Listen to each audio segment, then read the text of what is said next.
Today, after creating production level software for more than 21 years, I'm gonna share with you the biggest hack to create a better, high quality, and productive software. And this is extremely unlikely, and I do believe that nobody has said it yet. Okay, so here is my biggest hack to create a productive software, a quality software, a creative software. And that particular hack is, instead of looking into what you need to do, first you need to come up with a list how many things you can ignore. Yes, you heard it right. How many things you can ignore. Remember, the word ignorance is bliss, and it is indeed a bliss in case of software development, because the more you bring in things which may or may not impact your software development, the more complex your software will be, the more complex your software development will be.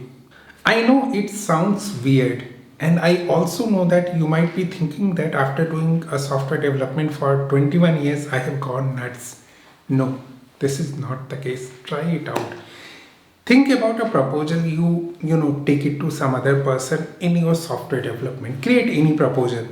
Most of the time when people will ask question about your proposal, they will not ask question about how your proposal will work and how your things will work. They will ask what will happen to this, what will happen to that, what will be the impact on this, what will be the impact on that. Okay, and that is where your mindset, your thought process goes from the direction of creating what you intended to create to the direction where you are more worried about what is the impact it is going to create as compared to what you are creating. Don't get confused. I am not playing with words over here. You need to understand that you cannot take care of each and everything. There will be impact no matter how small thing you create. You can crash a software with millions of lines of code with one line change, so there will be impact. But what you need to understand, to what extent, that should be your criteria for creating software. Because let's assume that you are running short of memory. You are spending months, year to figure out how to get it done on a smaller memory. Over a period of time you will get more memory. For example, very crude example, but this is what you need to think upon when you are creating something. Think about what you are creating. Let me give you one more scenario. You gather some kids and ask them to draw something, draw some river, mountain, trees. Okay, what they will do first, they will think about what to ignore, what needs to be built. Okay, if they think more about how it is coming in the alignment of the paper, whether the color will be good or not, or what color I should use, all those things in the beginning, then they will not be able to create good design. But this is not what the kids do. They ignore things. When kids go for playing, go for learning something, they ignore other things, right? They will have to ignore many of the environmental things, many of the environmental circumstances, many of the environmental constraints to do something. And believe me, this is my way of creating software, and this is my idea of creating software in a better way. I'm not saying that you are not gonna look into any impact and just plug in your software, and if things work fine, doesn't work, it's somebody else's fault. No, I'm not saying that.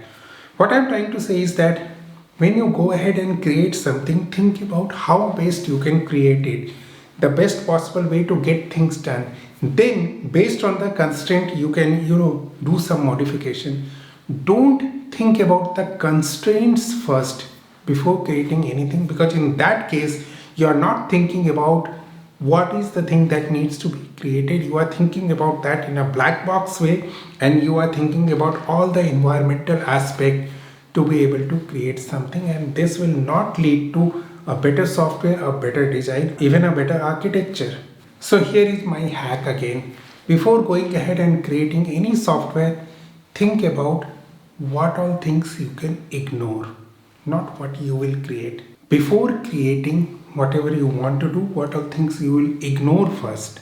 Okay, and once you create that software, you will realize that the list you have created for the things to be ignored remain ignored for a longer time. Most of them will remain ignored, but your software will still work. Remember this hack and try it out. and let me know if this hack helps you. Thank you all. Thanks for watching. We will meet again. Until the next time we meet, good day, goodbye. You take care.